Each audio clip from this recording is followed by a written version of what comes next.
What's up, guys? This is Coach Grant with First Down Training, and today we're going to be breaking down a great wide receiver football IQ quiz to test your knowledge of the position. So I hope this video helps you guys out. Hope it could teach you a few new things. But also, fellas, if you are a wide receiver and you want to get better hands, but you don't have a quarterback to throw to you all the time, you want some solo catching drills that you can do, check out that very first link in the description below for our 30-day catching program. It's 30 days of workouts with the exact sets and reps all mapped out with the exact drills to improve your hands. No quarterback necessary. So check out that very first link in the description below if you want to improve your hands.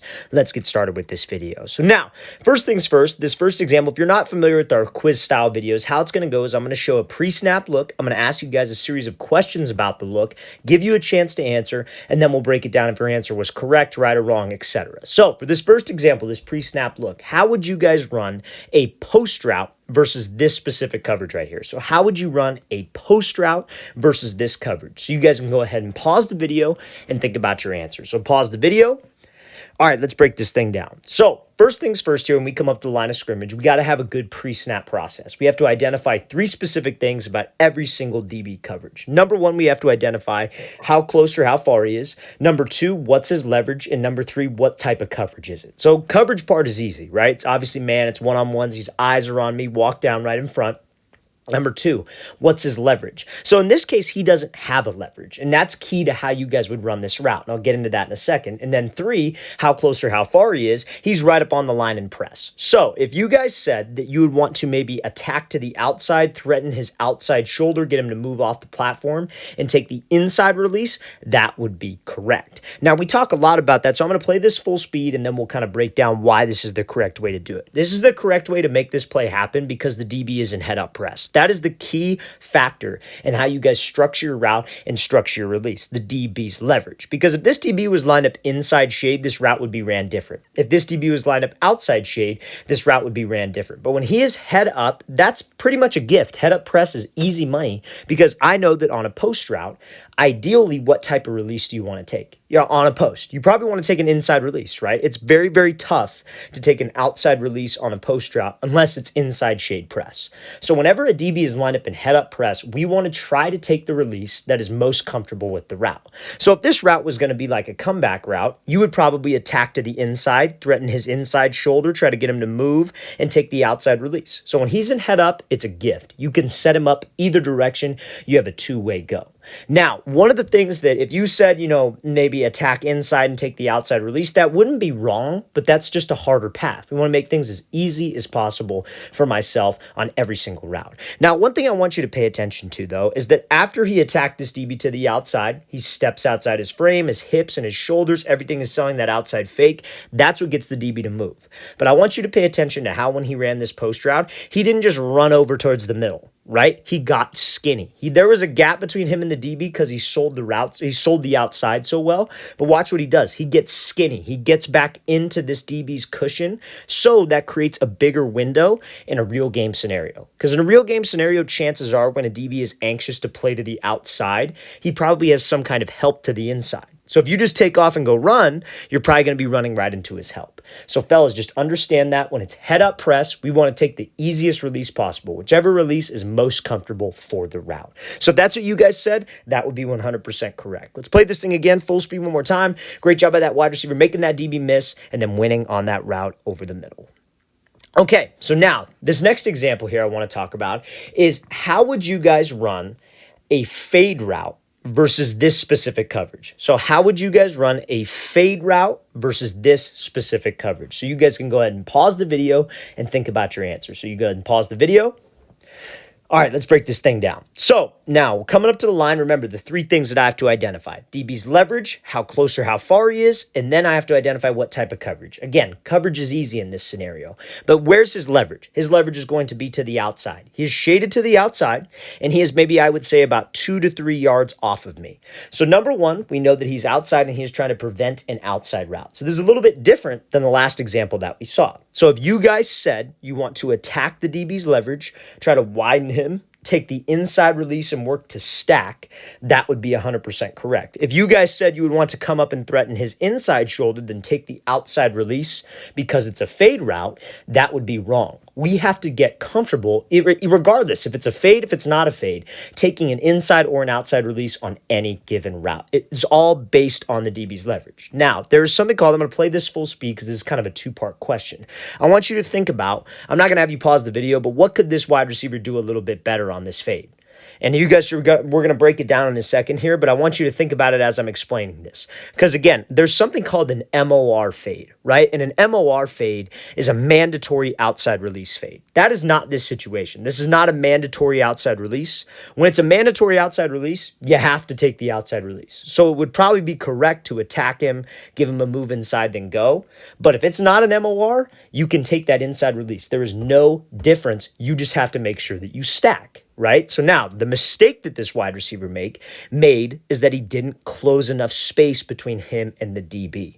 And that is the biggest mistake that guys will make on any given press release is they don't attack. They don't close the cushion with them and this DB. Because he attacks his leverage, he gives him a move to the outside, but there's a gap, right? If you're going to take an inside release on a fade, you better get into his cushion and you want to be hip to hip with this DB so you can stack over the top. This play will not work with an inside release if you do not stack. And so when you don't close space with him and you give him this gap of space, guess what he has? He has an angle to recover. As we didn't close down that angle. We didn't bring that line of scrimmage to him.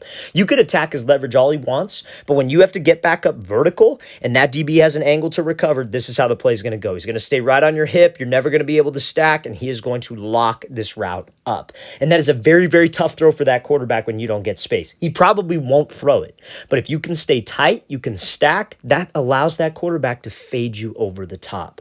So fellas, that's how you would run the route. If you guys said you'd want to attack his leverage and take the inside release to stack, that would be correct. But however, if you don't close the distance, because again, that ties into the pre-snap process. He's outside leverage, you got to run a fade. We know that I'm going to attack him and take the inside release. But again, the second thing that you have to identify off the line is how close or how far he is. And the fact that he's 2 yards away means that with your release, you close the space. You stepped at him for 2 yards. You bring that line of scrimmage to him, and then you attack his leverage, not just one step and then go.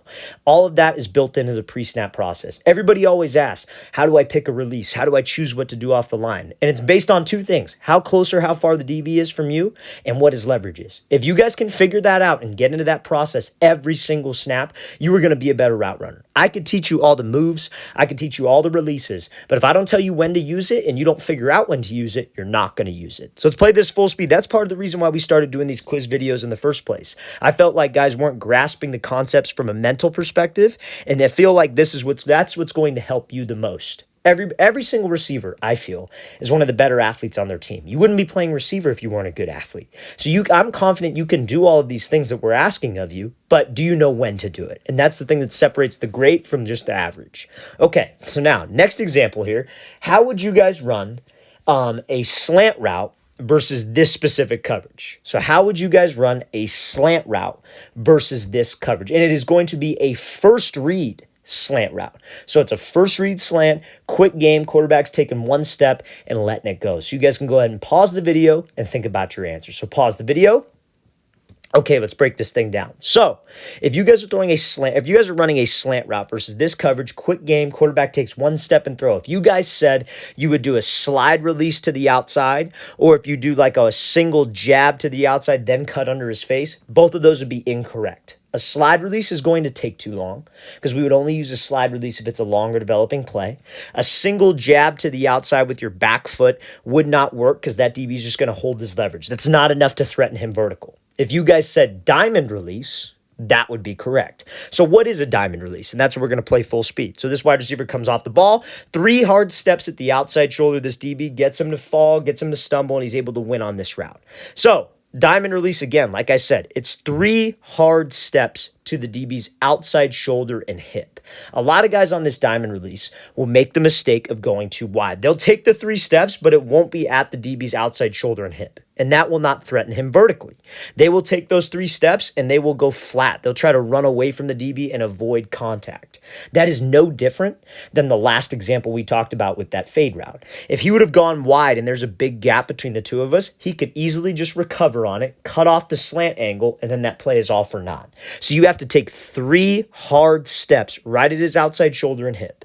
And when you take those 3 hard steps, there's 3 things that are going to help this DB flip his hips. Because everybody's biggest fear on a diamond release is, oh, well, what if the DB doesn't flip his hips? My job is to make him flip his hips. And you're going to make him flip his hips with coming off the ball with speed. So you got to run hard. You can't be taking choppy steps. You got to be taking full strides. And your hips and shoulders got to commit to that fade. If you can do those 3 things and you know when to execute that diamond release, that would be 100% correct and a great way to get you open on a slant. Now, again, that slide release will do the same thing. If you come off the ball and slide to the outside, give a fake to the fade, get the DB to jump. But if it's a quick game slant, like we mentioned in the beginning of this question, that quarterback's going to move on. Now, maybe if it's like an RPO, maybe if you're like backside and you're running a slant and the quarterback is looking at other passing concepts on the right side, then coming back to you, yeah, you could take your time because you don't want to get to the window too fast. But you got to know when. There's probably 5 different ways you could run a slant versus press, probably more than that. And we discuss all of them, but you got to know the right situation. Let's play this again, full speed one more time. Great job by this wide receiver attacking that outside shoulder and hip and then winning on that slant. All right, fellas, I really want to thank you for watching. I really appreciate it. If you have any questions at all, don't hesitate to leave those in the comment section below. Always appreciate the feedback. It's always great to hear from you guys. And again, fellas, if you would like a 30-day wide receiver catching program with over probably 50+ wide receiver catching drills that do not require a quarterback, check out that very first link in the description below. We'd love to get you on that. I'll see you guys next time.